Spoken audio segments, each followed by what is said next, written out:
Okay, thank you. Okay, I'll start with the slides just for to remind you a few things, and then I'll begin with the new material by handwriting. So we have defined an exponential map, and the exponential map was defined in a different way on the finite and the infinite elements.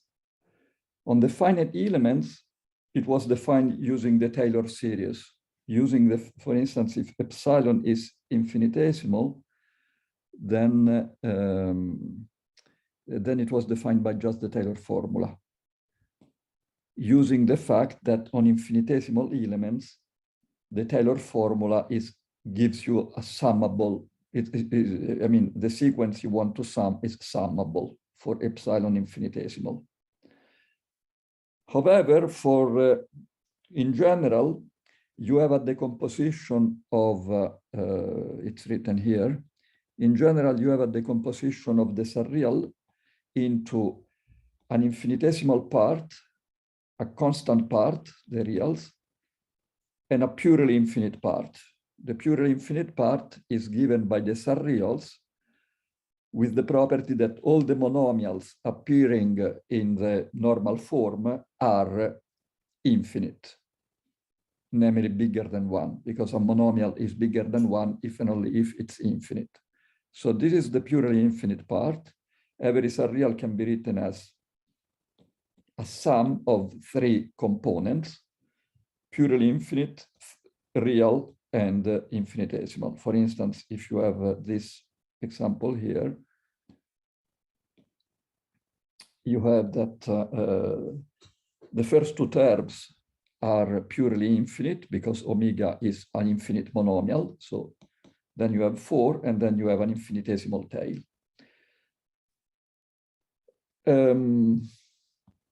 Okay, now to define the exponential map, we have defined it in a different way. On the reals, you just take the real exponential in the usual way. On the infinitesimal, you use the Taylor formula, and then we have defined it in the purely infinite part in a different way. So let me, in general, you have, you want to define exp of x, you decompose it into 3 components. You take the products of the exp of the corresponding components, purely infinite, real, and finite. And here you define the exp of infinitesimal via the Taylor formula, exp of the reals, and so on. What do you do on, now, last time there was a question in the chat asking for something like e to the 1 over 1 plus x squared. This is of, how do you define this? Well, you simply define it as a composition of e to the x and 1 over 1 plus x squared.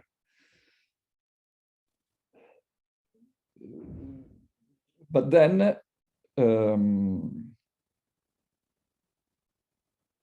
what do you do with purely infinite elements? For purely infinite elements, we said that we cannot define, for instance, exp of omega is different from sum omega n over n factorial because this is not summable.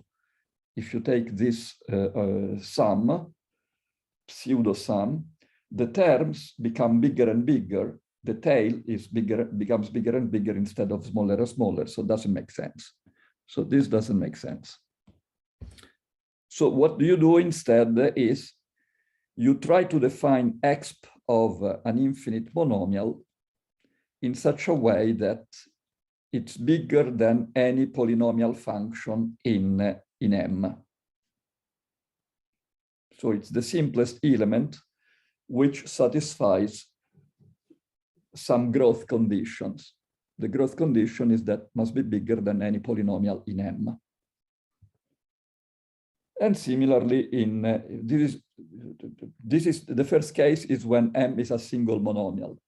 If it's a monomial times a real number, you do something similar. If it's a sum, you consider 2 cases, whether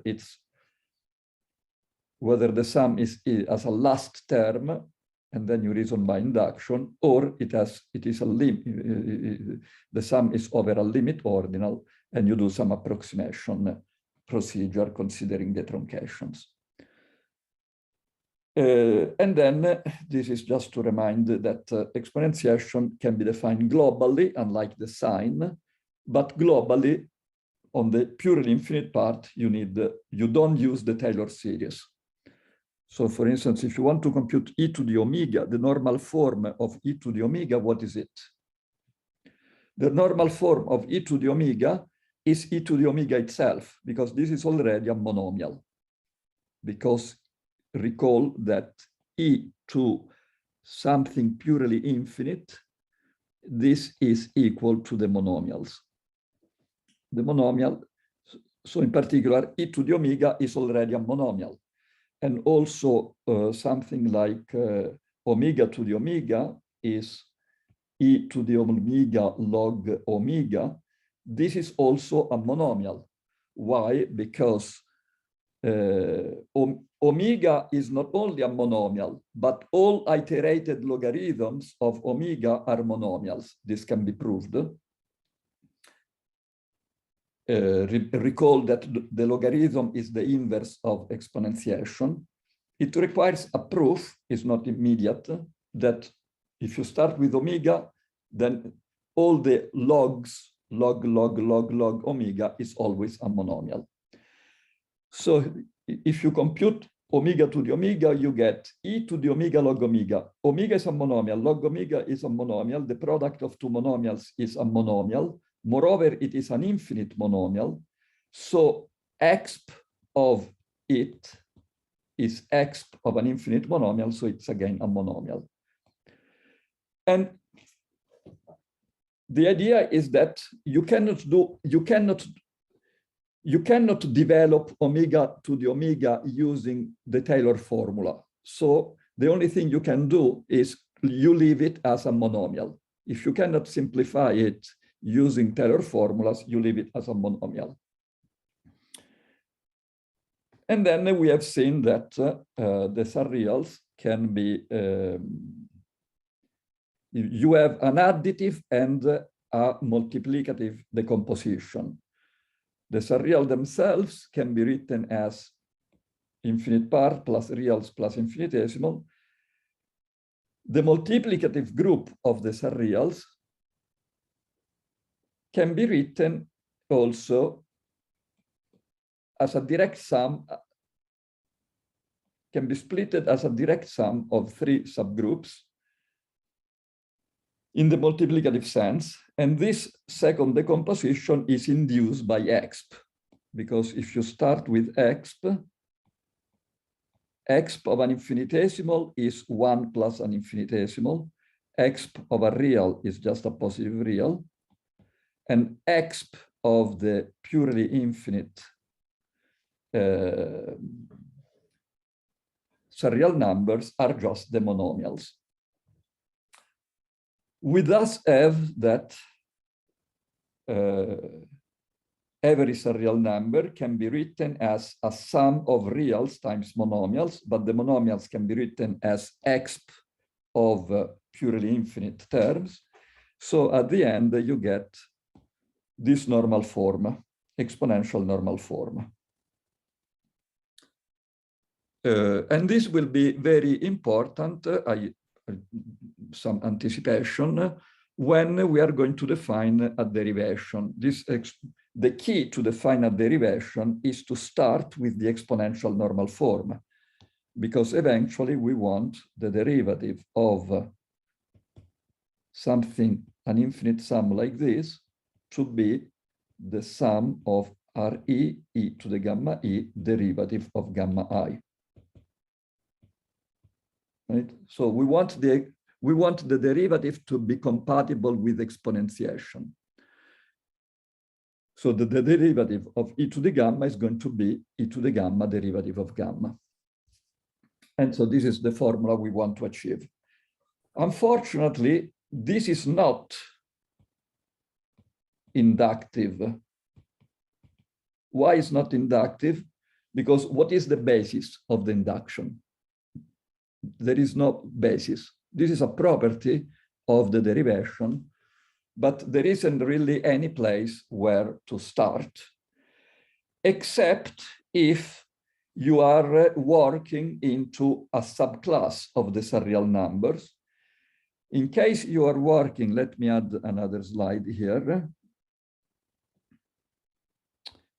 If you are working in the subclass smallest subfield containing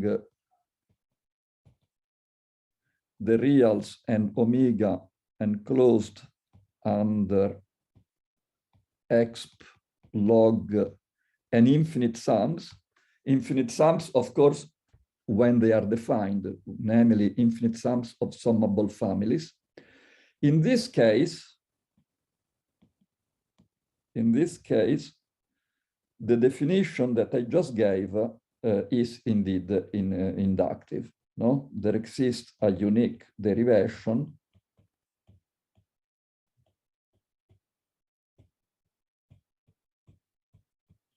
with the property that derivative of reals e to the gamma with this property.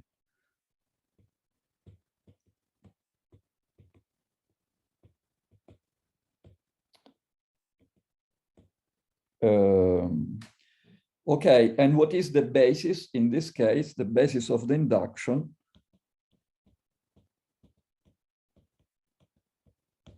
is the derivative of the reals is 0, derivative of omega is 1.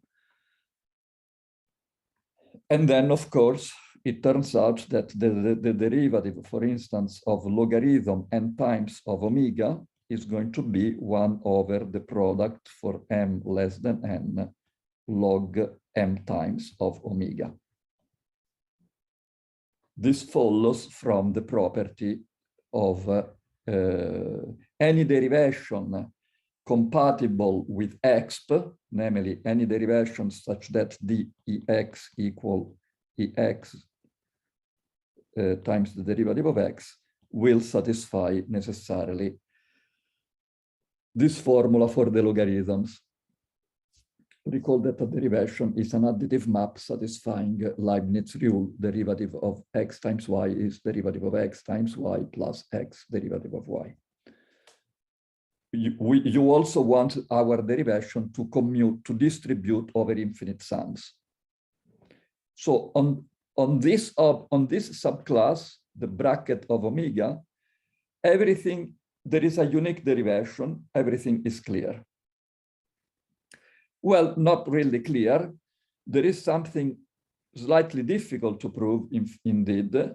What is difficult to prove is that if this is, if this first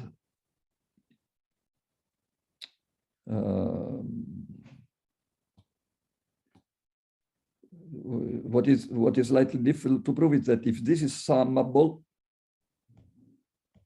then you need to prove inductively that also this is summable.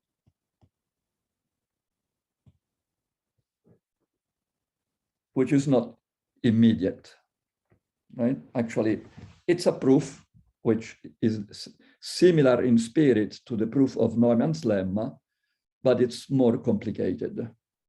Is really more complicated. So the uniqueness of the derivation is clear, but the existence requires to check some summability.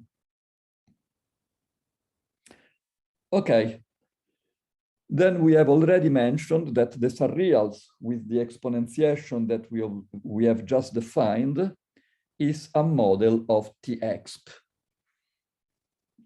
Namely, it has it's an elementary extension of the reals with the exponential function. And actually, you can also add not only the exponential function, but all the analytic function restricted to -1, 1 to the n. For instance, sine and cosine, but restricted to -1, 1, but exp unrestricted. So you can put you can define all these functions on the surreal numbers, you get an elementary extensions of the reals.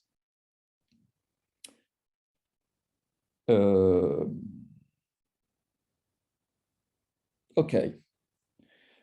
How do you prove that this has been checked in a paper of Van den Dries and Ehrlich, but actually depends on previous work by Van den Dries, Merker, and McIntyre, in which they axiomatize T and exp. And the axiomatization of T and exp essentially requires, where is it? Oh, I'm lost. Well, maybe there is no need to. Let me see if I can find it. Well, yeah, essentially depends on these so-called research axioms. In order to prove that a real closed field with an exponential map, namely an exponential map is just an isomorphism of ordered groups from the additive to the multiplicative part of the field, preserving the order. And the research axioms are that you have an exponential map satisfying e to the x bigger or equal than x plus 1 for all x, and the restriction of e to minus 1, 1 should make your model into a model of restricted exponentiation. So you need to check these axioms, that these axioms are satisfied by the Surreal numbers. And it's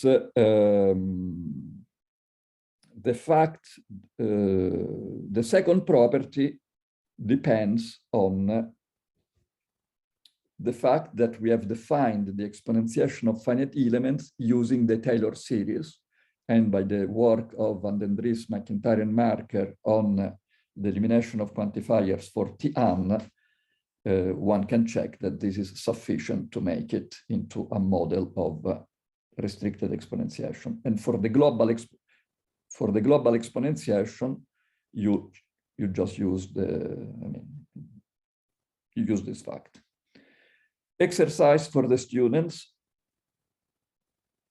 Well, there is an exercise that I cannot really solve. So, well, this one I can solve it. So the exercise for the students is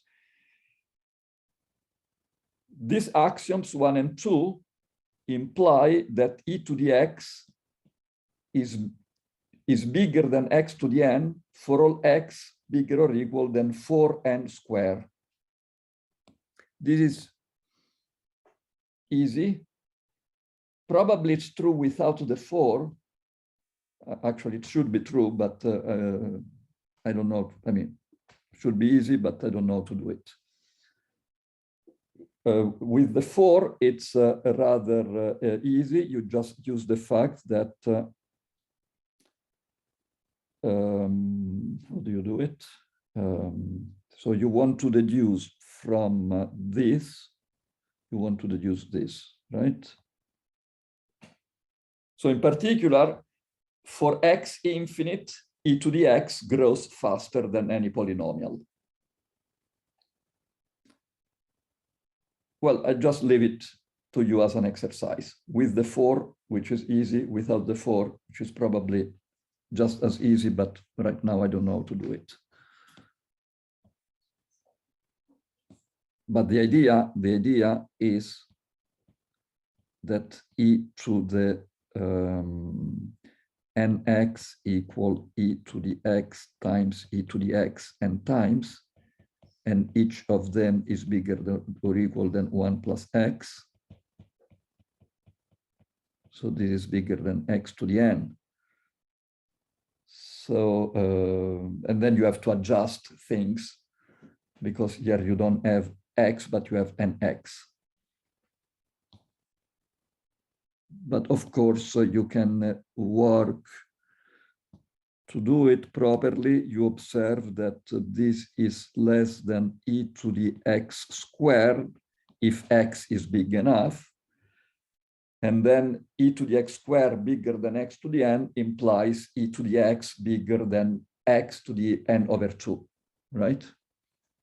I mean, it's easy, but you have to, the exact bound, maybe it's a bit more complicated, but the strategy, the super polynomial growth, it's obvious.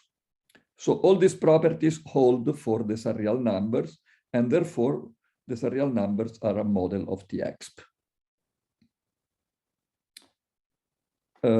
Okay. We have already done this example here. Compute the exponential normal form of omega plus 1 to the omega. When you can, you apply the Taylor series.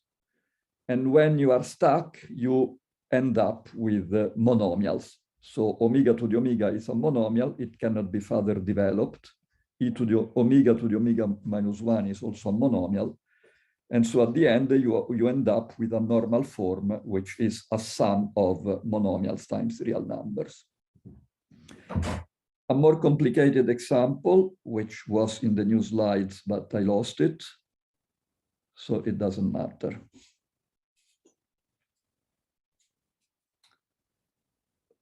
Okay, now let's come to the new material. So I start with some slides. So maybe I just so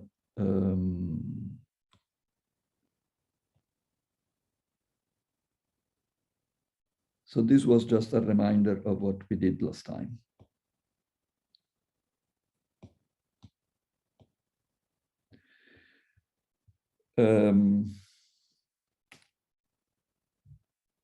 Sorry for this going up and down. Maybe I should just start a new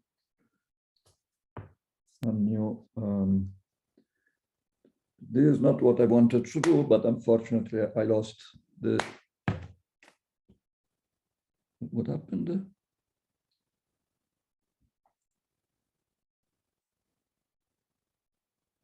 What happened here? Just a moment.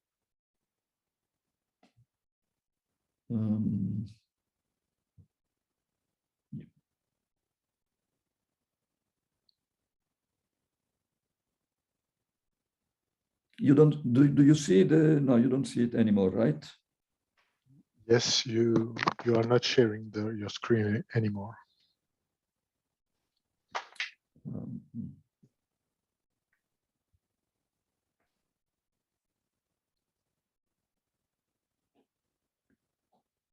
So let me just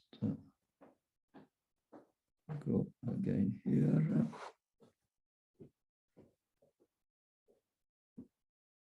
Okay.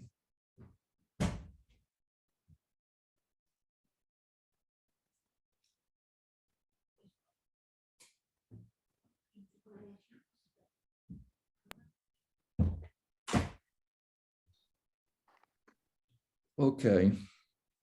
Now you see, right? Yes, it works.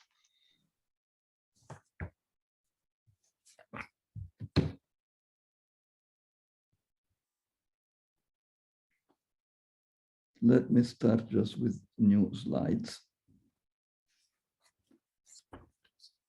Okay.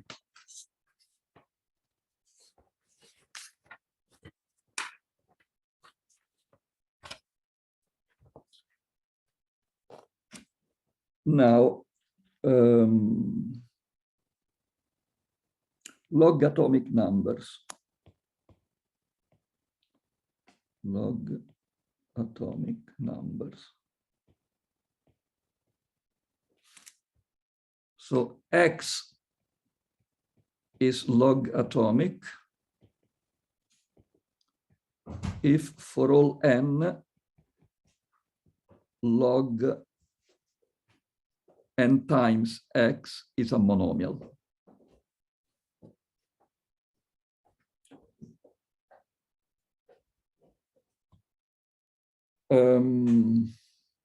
Why are they important? So for example, omega is logatomic. This requires a proof. It's not immediate, as I said. So this means that log omega, log omega, log omega, etc. are all monomials. We also know that exp of omega is also monomial. Of course, if x is logatomic, e to the x is also logatomic. Also, e to the omega, e to the omega, etc. are all monomials, and actually are all logatomic. Why they are important? Because if you want to define a derivation on the Surreal numbers, you should at least define it on the logatomic numbers. And on the logatomic numbers, the formula, this formula,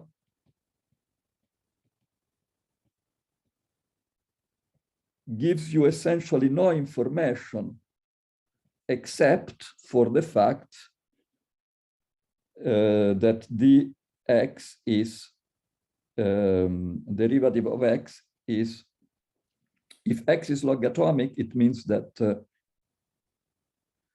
x can be written as e to the y, and the derivative of x is going to be derivative of e to the y is going to be e to the y derivative of y. So this is the only information you have in case of logatomic numbers. So in case of logatomic numbers, this formula reduces to the fact that exponentiation is compatible with exp.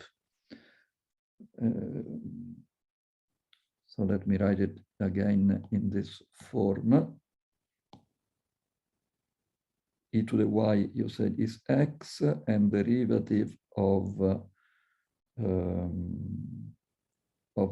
and y is log x. So for x log atomic, this is the only thing you know, right? Right. You just forgot the derivative around log of x. Derivative of log of x.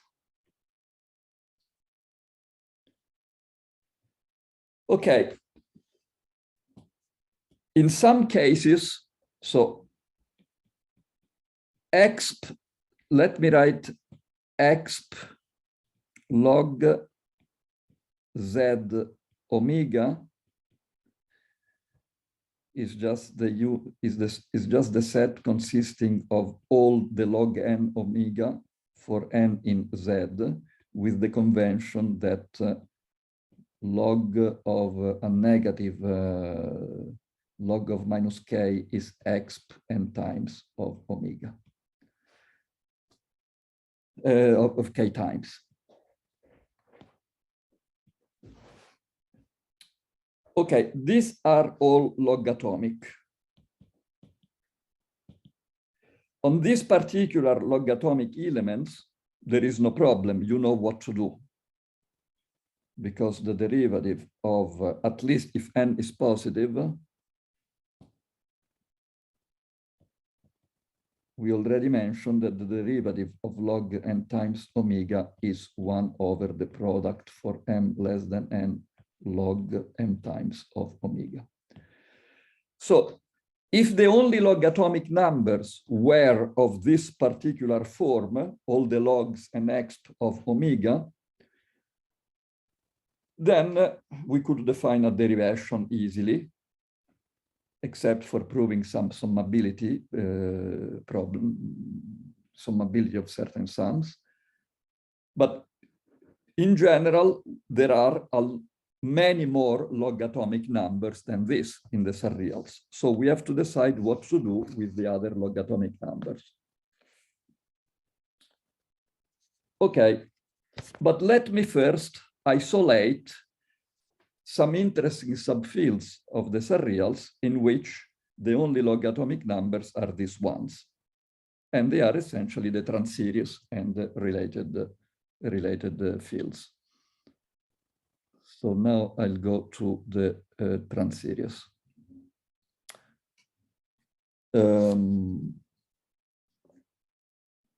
Okay.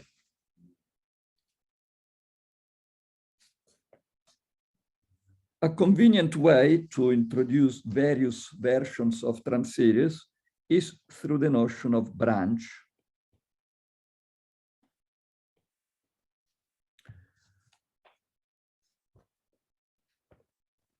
Okay, given a surreal number, f, written in normal form, where recall that if this is an exponential normal form, it means that the exponents are not only surreals, but purely infinite surreals, because the monomials are the exponentials of the purely infinite surreals, and the coefficients are real. We say if f is this, we call gamma I an exponent of f. Okay, what is a branch? A branch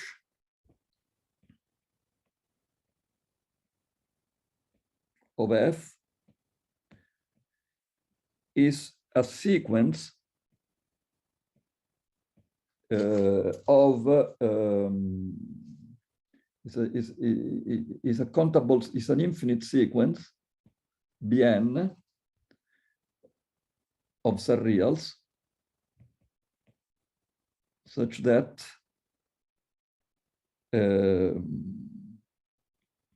Bn plus 1 is an exponent of Bn, and B0 is an exponent, is f.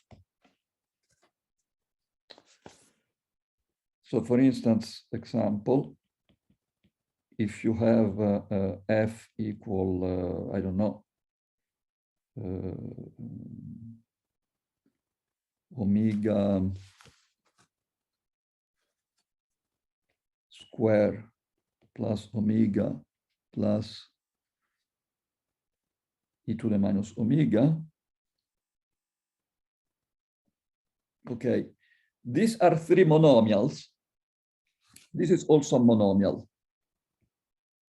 because minus omega is purely infinite. It's negative, but it's purely infinite. So this is a sum of three monomials. What are the branches of f? Well, these are as three branches, because this is literally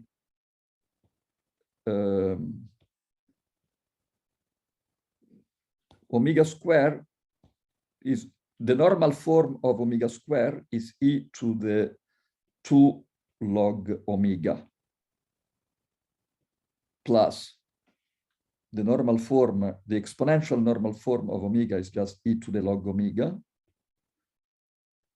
and the other one is already in normal form. So the exponents of f are these three, this, and this. These are the exponents of f. Alessandro, Yes? excuse me, exponential of minus omega, I think it's analytic, no? No.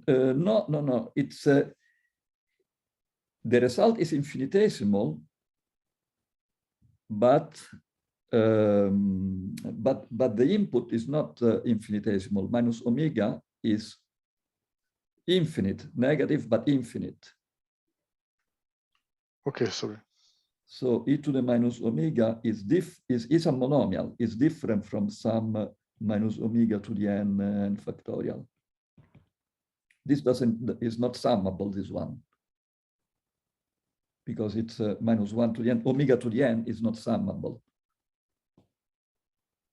So Okay, this is a monomial, right? So it's important. There are, indeed, it's the inverse of this of e to the omega, which is a monomial. And the inverse of a monomial is a monomial. Okay, these are the exponents. So if you want a branch in f, a branch in f could be something like branch in f. There are several branches, but one could be f itself, and then I have to pick an exponent of f, for instance, this one, and then I have to pick an exponent of an exponent. So I have to write 2 to the log. What is an exponent of 2 to the log omega? Well, 2 to the log omega is equal to the 2 times e to the log omega. So the next exponent could be log omega, and then log 3 times of omega, and so on. This is a branch. This is a branch, and then there are other 2 branches corresponding to the other terms, right? So this is the notion of branch. So you pick an exponent, then an exponent of the exponent, an exponent of the exponent of the exponent, and so on, right? And you get the notion of branch. Now,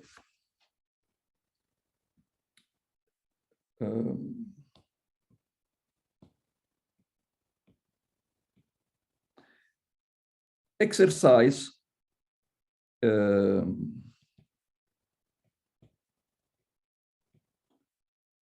f belongs to what I call the bracket of omega. Recall the bracket of omega is the smallest subfield of the surreals closed under infinite sums, expand log, and containing the reals and omega.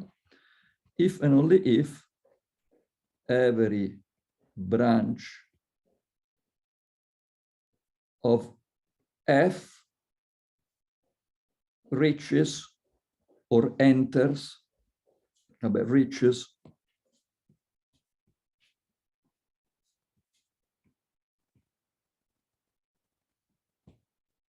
a logatomic number of the form ends up here, right?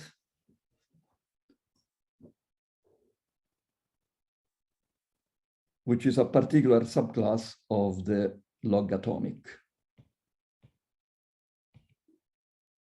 For instance, this example before, omega squared plus omega plus e to the minus omega, is indeed in the bracket of omega, because if you take any branch, sooner or later you reach one element of the form log n of omega. For instance, if you take this branch here, you start with f, after 2 steps, you reach log 2 times of omega. And if you take any other branch, again, you are there. So this is the bracket of omega. Now let's define the Transseries. But I have to switch on, put another light, sorry.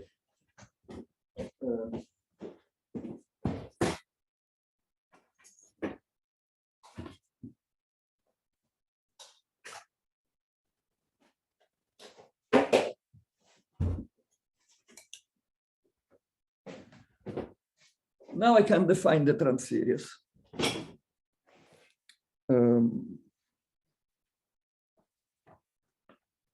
Okay. Indeed, there are 3 versions of the Transseries, several versions of the Transseries. We are going to define the so-called grid-based Transseries, which are those of van der Rohe and also of Ekal. Then what we call the Transseries, which are the LE series of Van den Dries, McIntyre, and Marker. Then we have the EL. These are the LE. And these are the EL of Kuhlmann, Matuszynski, etc.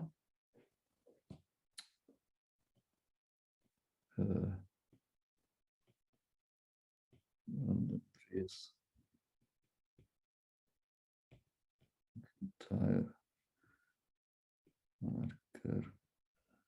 I hope the references are correct, but if not, in the slides, they will be correct.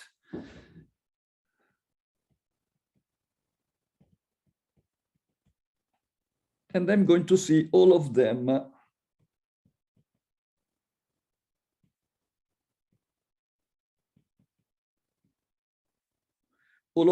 as subclasses of the surreals.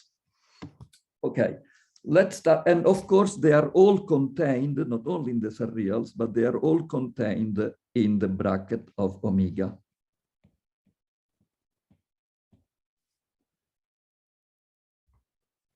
Okay.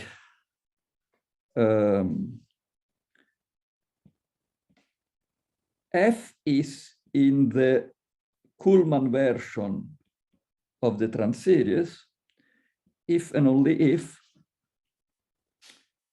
there exists n such that for every branch Bn of F, we have that, actually, let's call it Bi. We have that Bn is an iterated logarithm of omega. What is the difference with the previous, with the bracket of omega? In the bracket of omega, every branch reaches some iterated log of omega, but there is no uniform bound on the number of steps when you enter there. In this EL Transseries, instead, there is a uniform bound n, depending on F, such that you arrive to the logarithm of times of omega after n steps. So in some sense, you have something like e to some let me write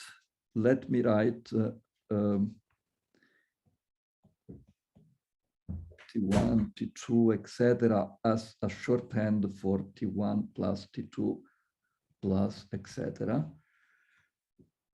Then this means that to be an EL series, you are in a situation in which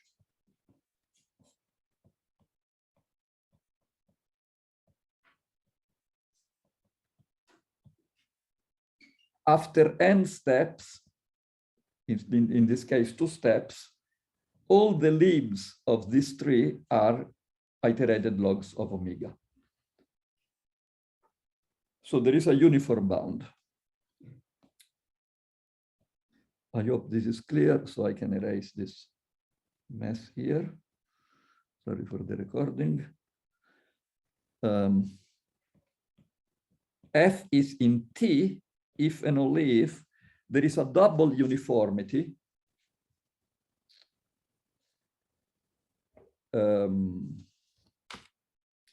There is N and M such that for every branch Bi of F, Bn not only is an iterated log of omega, but the log is iterated less than m times.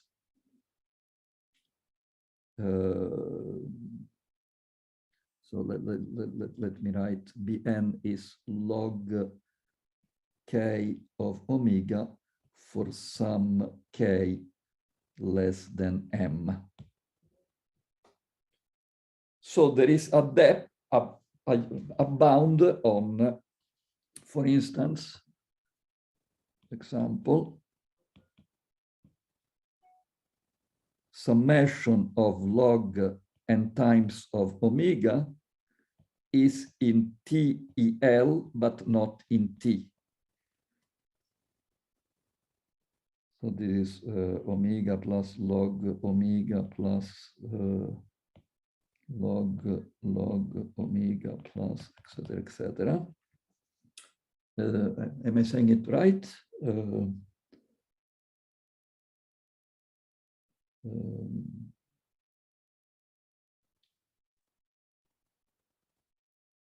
Wait, I'm a bit confused.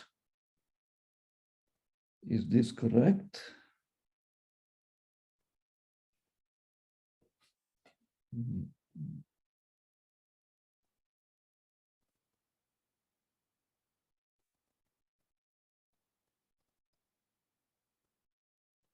No, now I'm confused. Why is not in T?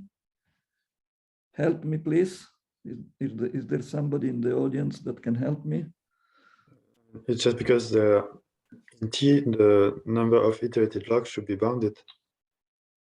Should be uniformly bounded for, I mean, And each why is series not should have bounded? I mean, here you have.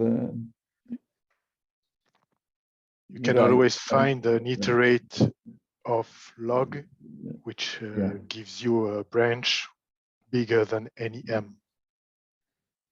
Yeah, so yeah, this is, yeah, no, I was confused by the fact that here I put less or equal instead of equal. Yeah, but it's okay, okay. So this is an example of the difference, right? And then finally, the grid-based ones. F is grid-based if, I hope this is correct, if, first of all, it's a Transseries, and for every branch BI, the support of Bn is contained in a finitely generated subgroup of the monomials.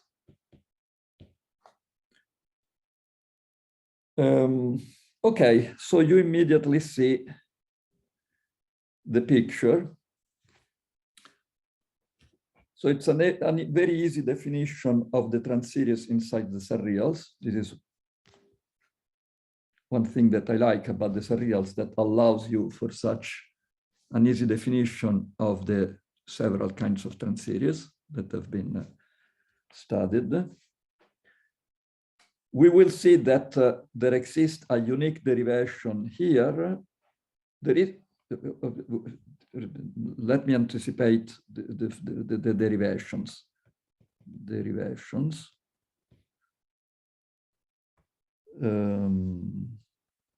But first I have to do maybe some exercise. We have exercise first.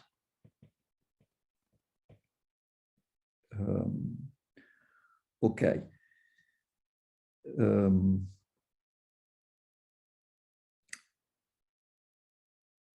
A real number has no branches.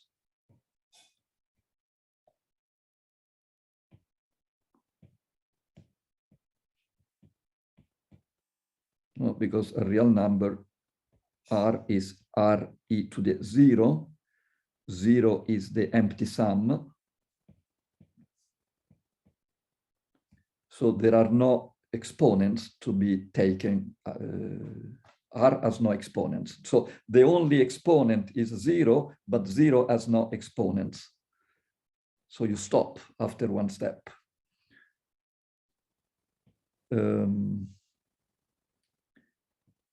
Any F, any surreal, which is not a real number, has at least one branch.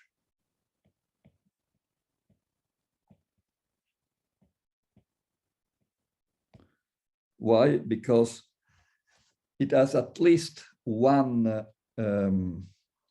non-zero exponent, because F has at least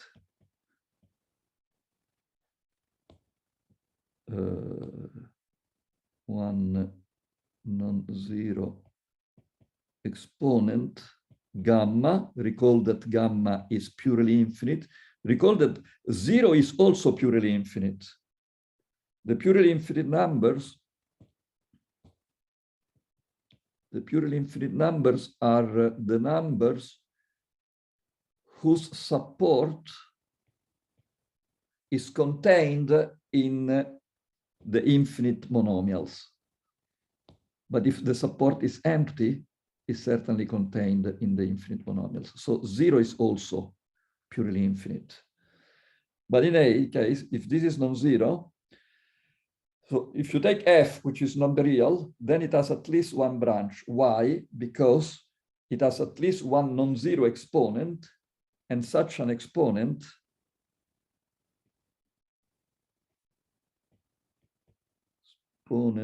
gamma is again in the surreals minus the reals, because it's purely infinite. So the real numbers are never purely infinite except for 0. So if you start with something which is not real, you have at least an exponent which is again not real. And so you keep iterating and you produce an infinite branch. And if f is log-atomic, then f has only one branch, given by the iterated logs of f.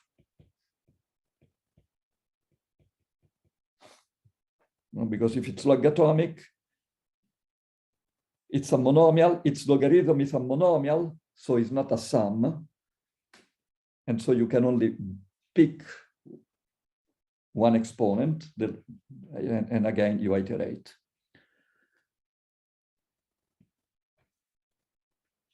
And in general, if lambda is logatomic,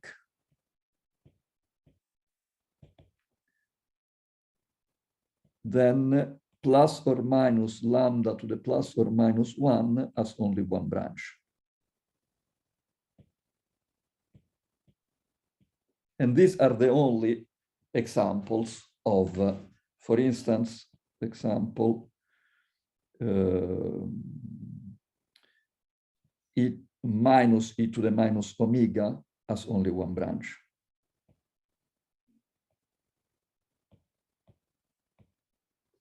No, because this is minus e to the omega to the minus 1. E to the omega is logatomic. So you have these branches.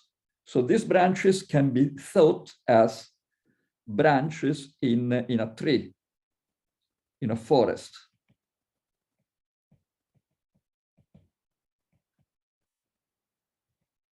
And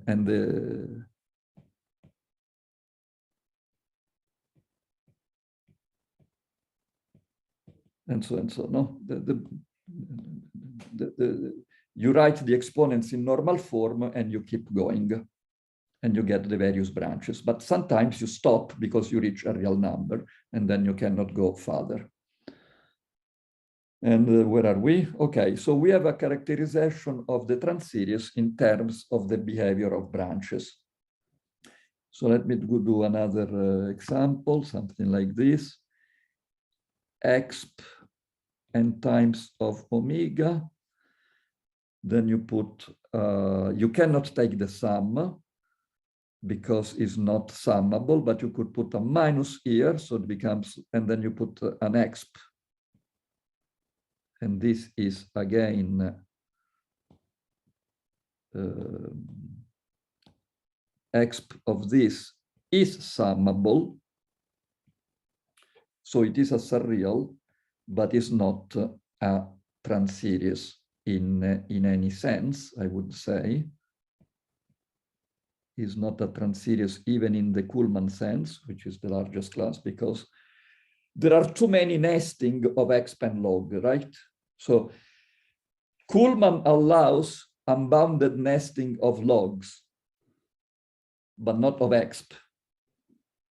And instead, Van den Dries, McIntyre, and Marker limit the amount of nesting of both exp and log.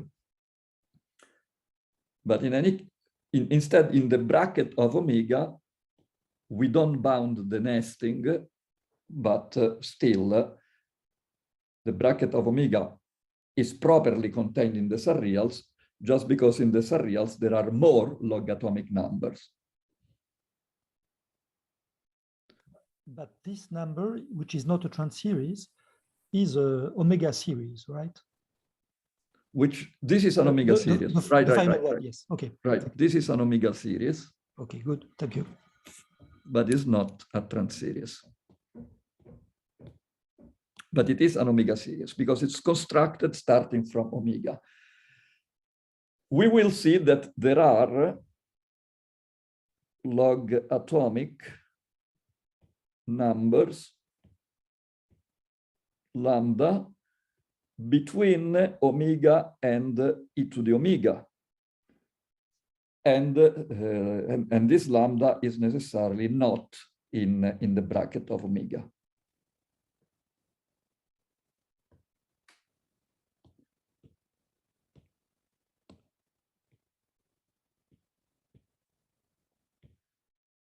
So there are a lot of actually there are a huge amount of logatomic numbers. There is a proper class of logatomic numbers. You can parameterize them by the surreals themselves.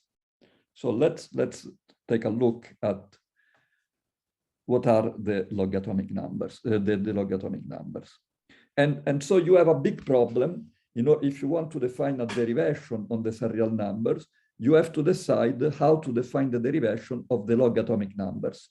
In some sense, the logatomic numbers are the free variables, and you have to some sense they are very independent from each other, provided you don't introduce transfinite iterations of the log. But I'm not going to go into this. If you don't introduce transfinite iterations of the log, these logatomic numbers behave in some sense as independent. And so we have to understand how they behave. Okay. Now, logatomic numbers are intimately connected with the notion of level. So we have to speak about levels. Definition. X and Y, take X and Y positive infinite surreal numbers. We say that X, Y have the same level if there exists n such that logarithm n times of x is in the same Archimedean class of the logarithm n times of y.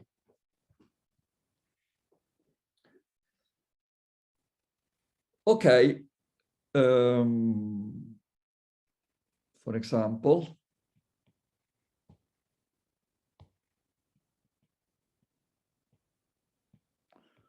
omega and and same level, let's write with an L here.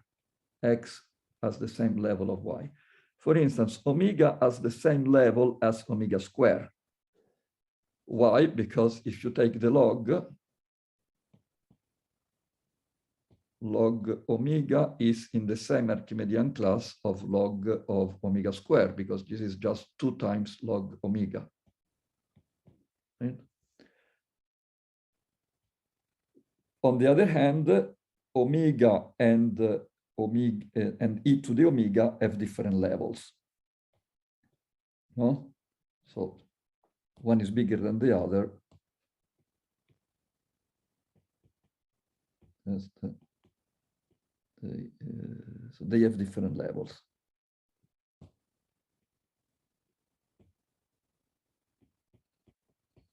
different levels. Because you need to take the same n here on both sides.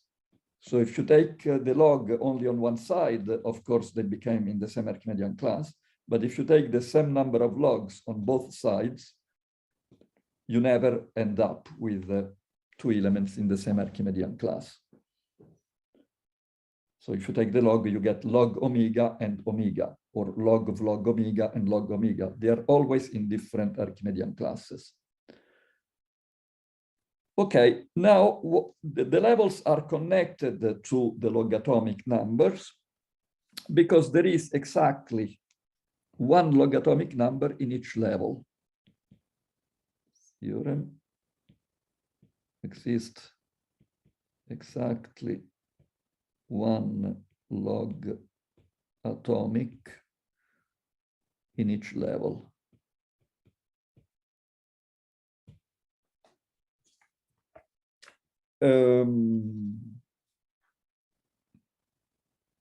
Okay.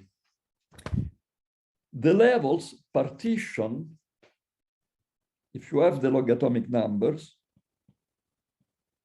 the levels partition the Surreal numbers, actually the infinite Surreal numbers, into convex classes, which are much bigger than the Archimedean classes, because, you know, into convex classes of the form, each class has the form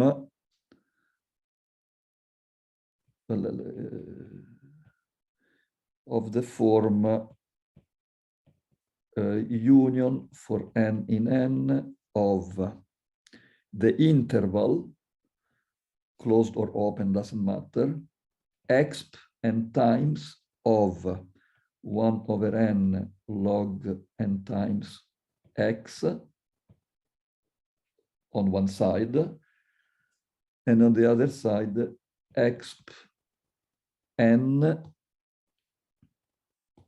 This is also an easy exercise.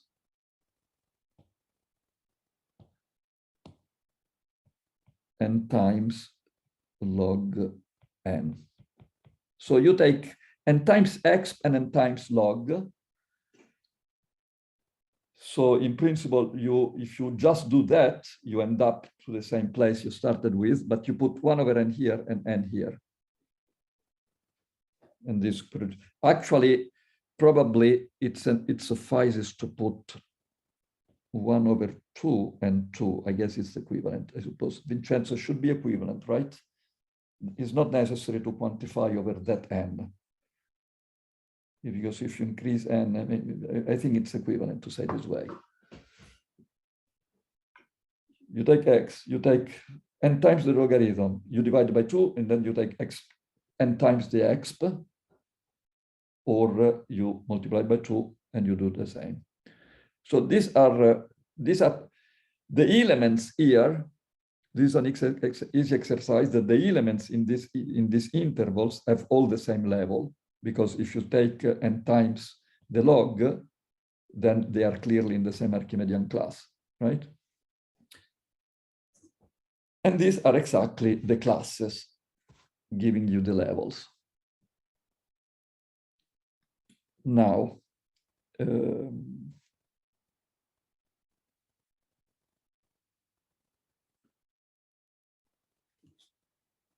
so the equality of levels partition into the serials in these Archimedean classes.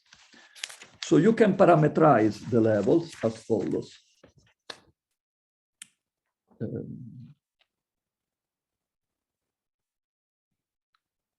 It's not really important now but let me just say, well, it will be important later, parameterizing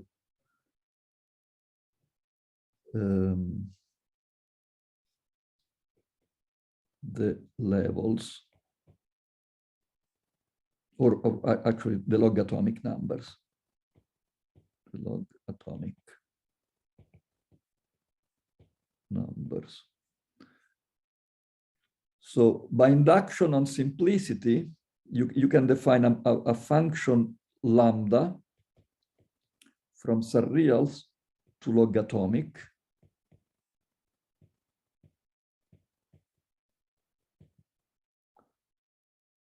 Lambda 0 is going to be omega. Lambda 1 is going to be e to the omega. Lambda minus 1 is log omega. And in general, lambda x is the simplest. Lambda is determined by the following two conditions. Lambda x is the simplest element in its level. The second condition is that lambda x left less than lambda x less than lambda x right for all left and right options. Left options XL of X and right options XR of X. So X can be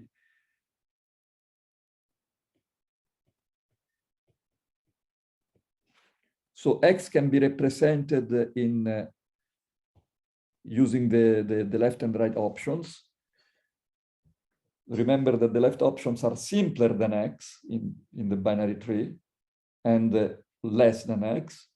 And so you require that this parameterization is increasing, and you can show that this map is well defined and gives you a parameterization of the levels. And using this fact, you can prove that this is well defined, def, and it's not difficult to prove that this is well defined by induction. And from this, and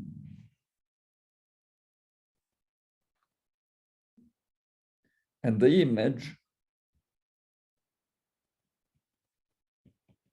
image lambda no of the function lambda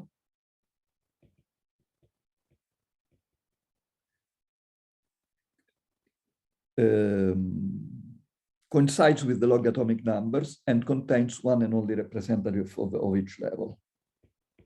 Contains one and only one representative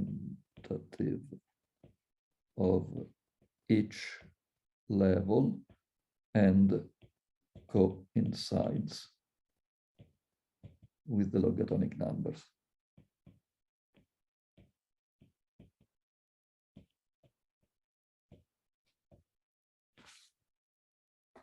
For instance, lambda 1/2 is between lambda 1 and lambda 0. Lambda 1 is e to the omega, lambda 0 is omega. So this lambda 1/2 is in a different level from omega and e to the omega. Remember that omega square is in the same level of omega. So roughly speaking,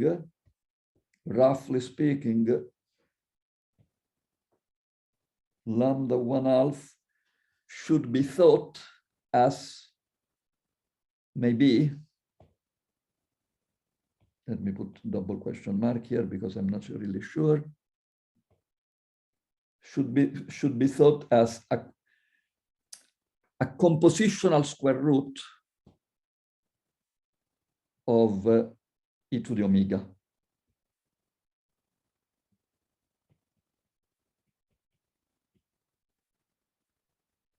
I'm not really sure. I mean, is this right, Vincenzo, in the way they come? I mean, for the moment, this is imprecise because I haven't defined any composition. But people like Vincent and Vincenzo have worked more deeply on this composition. And Vincent, is this what we expect, really? Yes, I mean, in our paper with Vincenzo, we didn't define composition either. So, okay, I mean, in my thesis, it's a case. This should be what we would expect if we may. So in some sense, it's a compositional square root of e to the x. So it's bigger than x, the identity function, smaller than e to the x, but also bigger than any polynomial in x. But so it should be something in between. So there are lots of levels, but it's different. It's difficult to give them a functional meaning. But if we manage to give them a functional meaning, it should be roughly a compositional square root of e to the x. But this is still work in progress. It's not clear how to really do it. So where am I? I am, let me, since I have lost my file, I have to open it from the screen here. Okay, maybe I'll manage with this. I hope that it doesn't interfere with my presentation.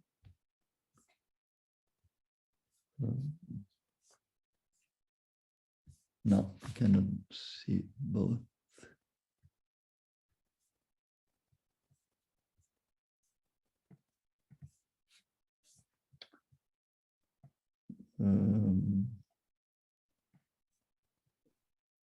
Alessandro, Yes. So this lambda 1/2 is not an omega series. It's not an omega series, exactly. Yeah, this lambda 1/2 is not an omega series. It brings you outside. And also another interesting thing is the following. Are you still seeing my screen? Yes. Okay. So here we have the Surreal numbers. Here we have 0, say. Here we have somewhere omega, which is lambda 0. Here we have lambda 1, which is log omega. Lambda 2, in general, lambda x plus 1 is log of lambda x. This has been proved in where appears, I think, in a paper of Van den Dries, Van der Hoeven. Alessandro, sorry. So yes. I guess in your picture, you mean lambda index -1, right? Lambda minus one. Okay, lambda thank minus you. 1. So lambda x minus 1 is log of lambda x. And then there is Van der Hoeven. I'm not sure of the references really, because I'm sorry, I've lost my file here. I thought you and Vincenzo proved this. Well, didn't you? Probably we proved it for X natural number. Okay. I'm not sure. Anyway, I leave it without references. So here we have lambda minus 2. And at some point, we have lambda minus omega, which is in some sense should be thought as the logarithm omega times of omega, right? And then we keep going, and lambda alpha for alpha unordinal is coinitial in the infinite elements. So they are always infinite, and it's like taking more and more logs. Of course, alpha is not necessarily an ordinal, could be 1/2, but if alpha is an ordinal, then it's going to be co-initial in the, and and the reason we think of this as an a logarithm omega times of omega is that when we define a derivation, we are in this situation that the derivative of log n times of omega is going to be 1 over product m less than n log n times of omega. But eventually, when we will define a derivation, we will see the derivation of this strange guy is 1 over the infinite product. So by analogy, it's natural, we'll see. By analogy, it's natural to think of lambda minus omega as the omega iteration of log applied to omega. And this infinite product makes sense because the infinite product of Fi is, by definition, exp of the infinite sum of log of Fi. Once you have log and exp and you have infinite sums, you can also define infinite products. And of course, this makes sense if log Fi is summable.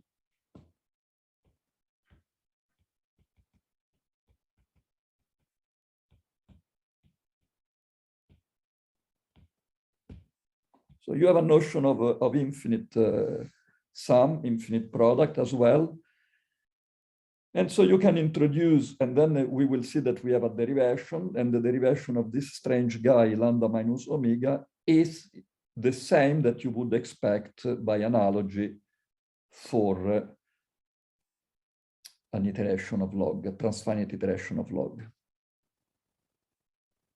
So this is just the situation. Okay, let's come to the derivation. Derivation.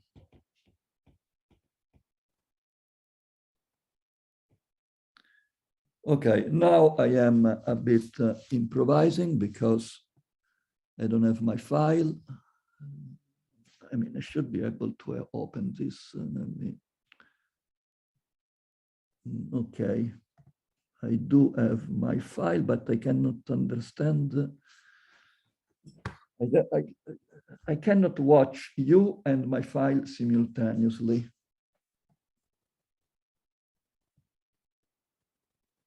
Let's see, maybe I can make this smaller, because if I make this smaller, it doesn't become smaller for you, right? Yeah, it doesn't become smaller for you. You didn't notice anything? Nothing changed for us. Okay, so perfect. Okay, so now I am now I can work better. Now I'm more relaxed. So we have these infinite products. So let me first make this into a formal slide.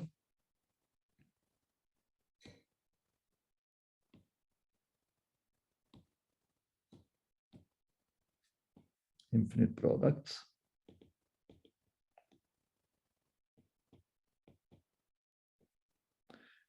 So this is the definition, and then you have the exercise for you.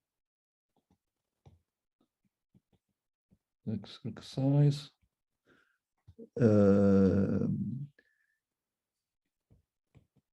Given a family Mi of monomials,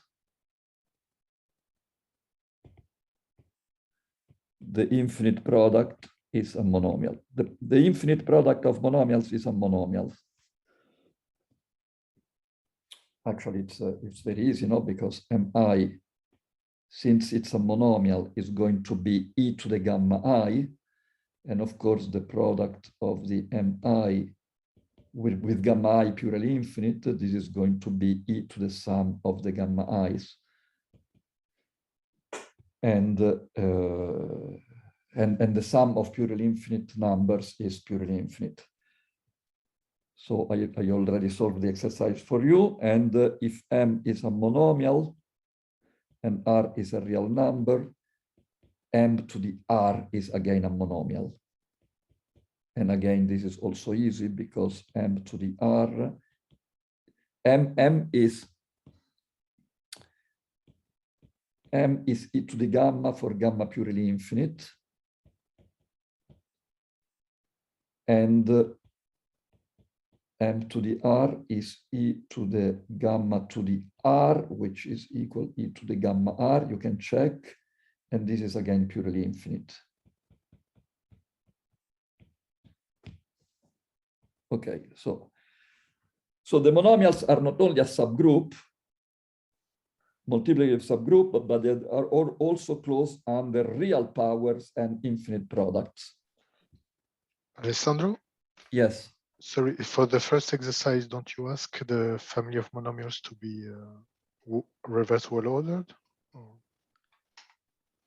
Good question. Good question. I should, right? Yes, yes, decreasing. Or even, I mean, the product should be defined. Yes. It doesn't really, yeah. Family of monomial. This is a monomial if defined.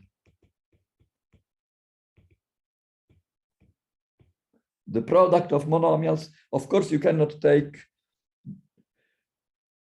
the product of the same monomial infinitely many times. Doesn't make sense. But if the product is defined, the product is going to be a monomial. Thank you. Okay, now I am ready with the derivation.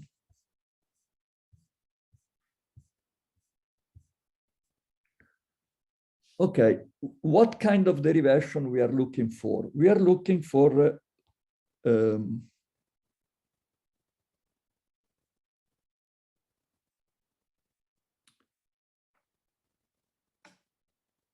well, let me remind you what is an H field. This is an algebraic version of the notion of Hardy field considered by in the lecture of Lau, and it has been widely studied by in the big book Aschenbrenner, Van den Ries, and Van der Hoeven. And an H field is an ordered field. An H field is an ordered field K with a derivation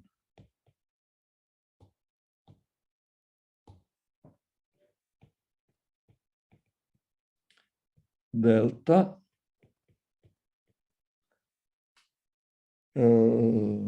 namely an additive map satisfying the Leibniz rule. The derivative of the product is what it should be, satisfying two properties. If f is bigger than any element with any constant, namely any element with derivative 0, this is a shorthand for saying f is bigger than c for every c with derivative 0, then the derivative of f is positive.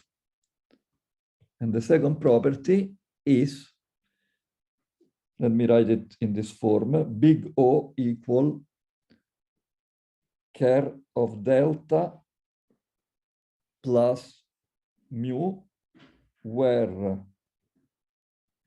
big O is what I previously called big O of 1 is, no, sorry. Big O is the convex hull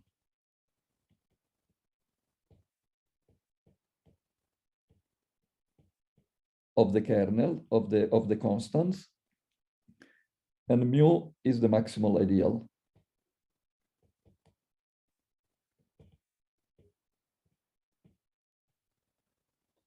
The unique maximal ideal of big O, namely mu is the set of infinitesimals with respect to these constants. Namely, mu is the set of points whose inverse is not in big O.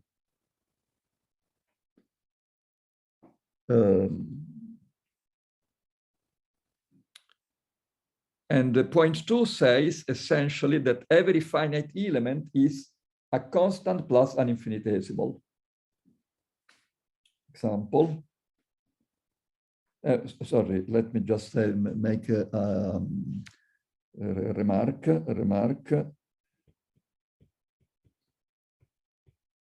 If K contains the reals and the kernel is just given by the reals, then 2 is redundant, I guess.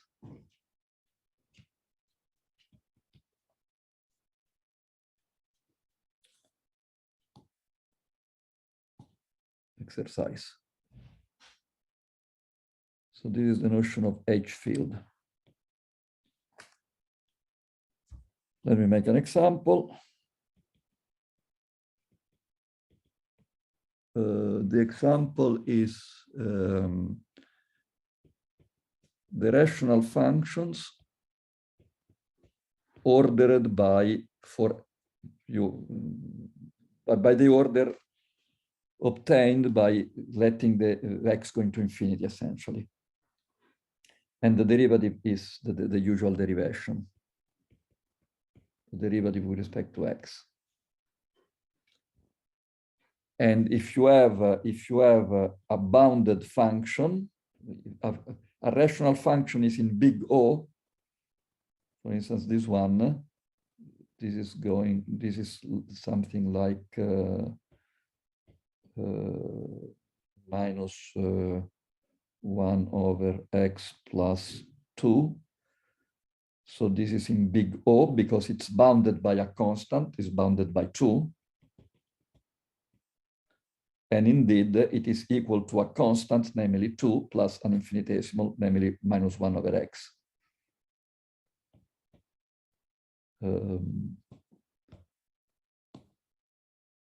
2 is in the kernel, and minus 1 over x is in infinitesimal. So an H field is a field with a derivation which behaves well with respect to the order. And if f is bigger than any constant, the only way f can be bigger than any constant is that the derivative is positive, at least in the rational functions. The same works in any Hardy field. And of course, in Hardy fields, f is not really a function, it's the germ of a function.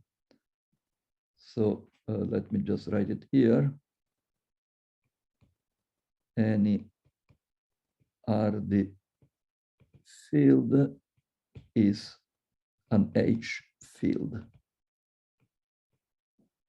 So in particular, germs of definable functions with in a nominal structure form an H field. But this is purely algebraic, so it can be applied also to context in which the elements are not functions, but are just formal objects. And for instance, Puiseux series are even non-convergent Puiseux series with the natural derivation are an H field. Okay, now theorem, derivations. The Transseries also are an H field.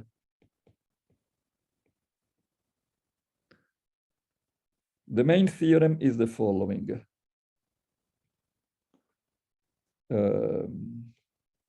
there is a derivation, a surreal derivation, such that satisfying the following properties.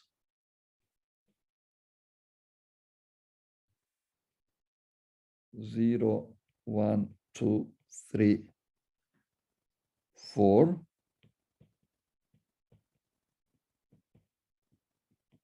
For further reference.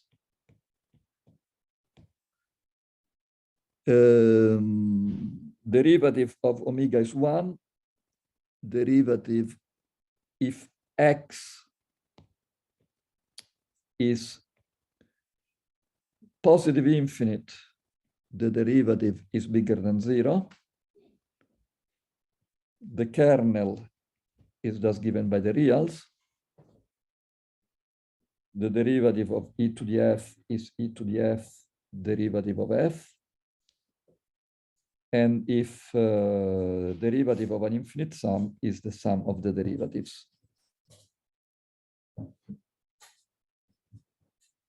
If fi is summable.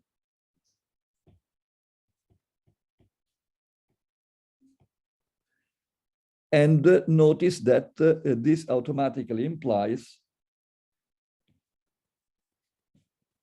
if delta is as above, the surreals with this derivation form an H field. Actually, is SD1, which is the crucial here, by SD1 and probably SD2. Sorry, Alessandro. Yes. Question? Yes, in SD4, do you also need to impose that the family of derivation of fi is summable to make sense to the equality? Yes. So the correct statement is that we have a derivation with the following property, that if fi is summable, then the derivations are summable and we have this equality. Okay, thank you. Thank you. So notice that this implies, and actually this implies that derivative of sum e to the gamma I Ri is equal to sum Ri e to the gamma I derivative of gamma I.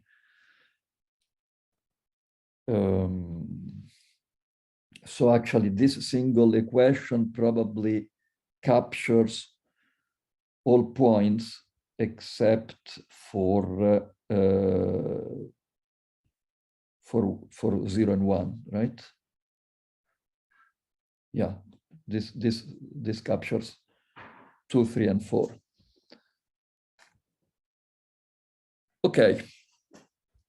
And now I have little time left, really, or maybe no time. I have no time left, right?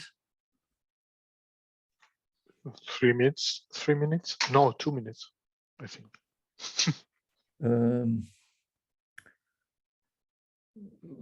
Well, I was hoping to get into the construction of the derivation, but let me just make a comment that this formula here suggests that to define the derivation as a sum of contributions, and each contribution is given by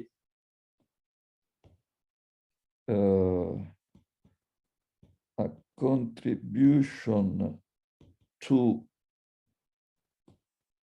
this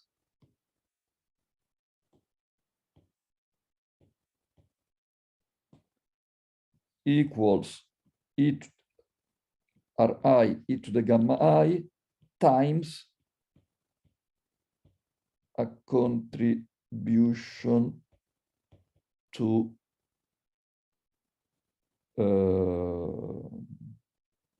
well, let me write J, j. A contribution to this is of the form